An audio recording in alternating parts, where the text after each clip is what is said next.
Malaysia meremehkan, buktinya surat presiden tak dibalas.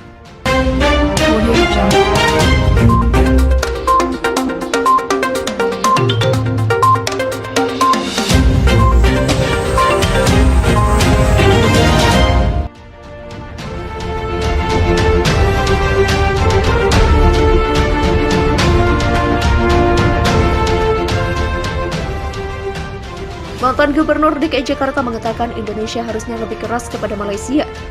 Terlebih lagi, surat yang dikirimkan Presiden tidak direspon sama sekali dan itu merupakan bentuk pelecehan. Surat Presiden tidak dibalas, berarti upaya lunak selesai. Jalan terakhir memang perang, tetapi harus setapak lebih keras dulu. Misalnya tarik Dubes, tarik DKI.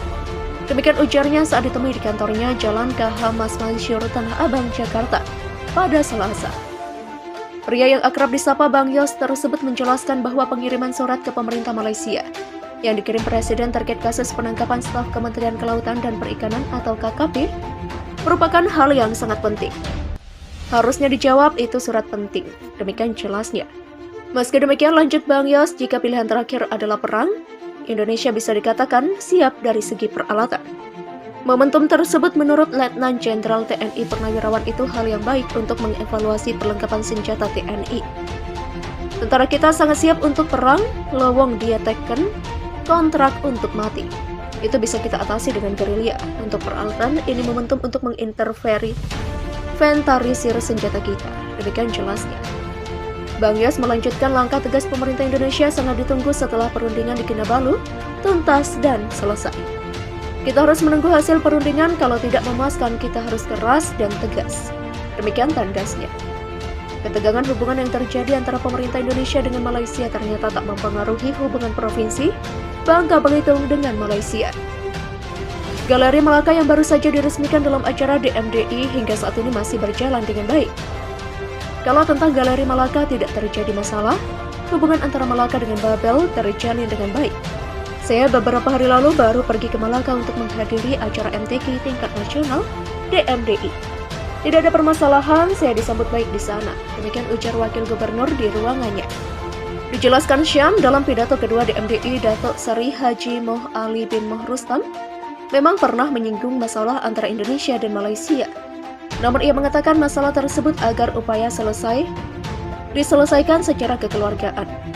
Datuk Moh Ali tidak mempermasalahkan dengan kita, ia hanya mengimbau agar masalah Indonesia dan Malaysia diselesaikan dengan kekeluargaan. Demikian ucapnya. Sebenarnya menurut Syamsuddin, permasalahan antara dua negara ini adalah masalah kecil, tapi dibesar-besarkan. Dalam hal ini pemerintah pusat harus meredam permasalahan ini dengan memberikan penjelasan kepada masyarakat yang sejelas-jelasnya, tetapi harus masuk akal. Sebenarnya pencarian ikan seperti itu sudah biasa dilakukan oleh negara luar. Memang untuk menentukan batas laut agak sulit. Dari batas darat saja bisa dipindahkan patokannya seperti di Kalimantan, apalagi di laut. Demikian jelasnya. Begitu juga yang disampaikan oleh Erwin, mahasiswa asal Indonesia yang menempuh S3 di Universitas Malaya. Saat terjadi konflik antara Indonesia dan Malaysia, Erwin bersama pelajar Indonesia lainnya tetap mendapatkan perlakuan yang baik. Kalau mengenai kasus perairan laut kita baru-baru ini, saya sedang tidak berada di Malaysia. Tapi kemarin saat terjadi kasus Ambalat, Tarikandat, dan Manohara, saya ada di Malaysia, namun kami sebagai pelajar aman-aman saja. Demikian ungkapnya. Erwin menuturkan di lingkaran kampusnya, adem ayem saja karena media massa Malaysia pun tidak menggembar-gemborkan masalah tersebut. Memang adalah sedikit perbincangan teman-teman yang menyinggung tentang ganyang Malaysia. Tapi itu mereka tanggapi sambil bercanda, tidak ada sedikit pun terkesan ada perselisihan.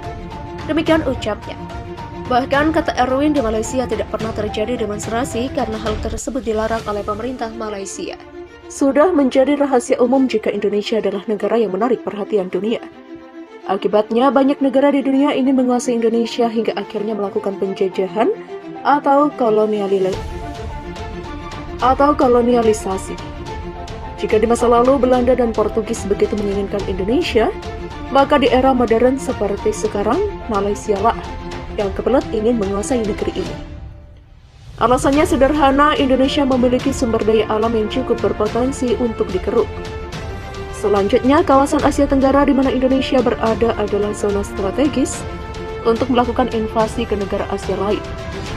Jika di masa depan terjadi pertempuran di Indonesia dan didalangi oleh Amerika, maka negara-negara besar ini akan jadi sahabat terbaik Indonesia. 1. Tiongkok. Hubungan Tiongkok dan Indonesia pernah memanas saat Orde Baru di mana rasisme terhadap kaum Tionghoa digulirkan. Namun setelah Orde Baru runtuh, hubungan yang renggang itu akhirnya diperbaiki. Bahkan Indonesia dan Tiongkok sudah menjalin kerjasama di berbagai bidang.